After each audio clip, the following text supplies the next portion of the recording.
আসসালামু আলাইকুম। Debate with Rana এবং নিউ বাংলা টিভি চ্যানেলের পক্ষ থেকে সবাইকে স্বাগত জানাচ্ছি। আমি রেহনুমা জয়ী।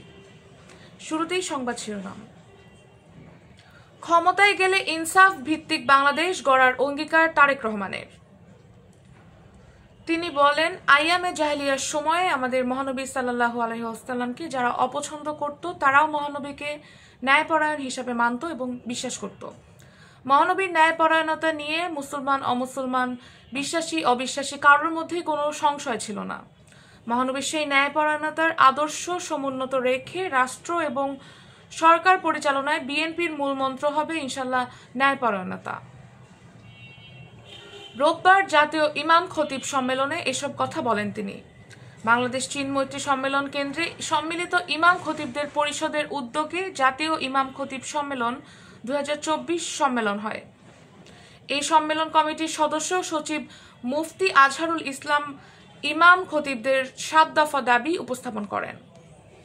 তারেক রহমান বলেন, মহানবীর ন্যায় পরায়ণতার আদর্শ উজ্জীবিত একটি ইনসাফ ভিত্তিক বাংলাদেশ গড়ার লক্ষ্যে আগামী নির্বাচনে বিএনপি দেশের সব সম্মানিত ইমাম খতিব মুয়াজ্জেন আলেম ওলামা পীর মাশায়েখদের দোয়া এবং সমর্থন চায়।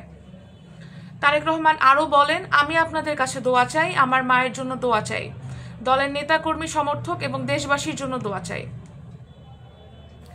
তারেক বলেন, আপনাদের উপস্থাপিত দাবির বেশ কয়েকটি অগ্রাধিকার ভিত্তিতে পূরণ করার সব রকমের সুযোগ রয়েছে বলে আমি মনে করি। আপনারা ইমাম খতিব মুয়াজ্জিনদের জন্য সার্ভিস রুল প্রণয়নের দাবি জানিয়েছেন। এই দাবিটি অত্যন্ত যৌক্তিক।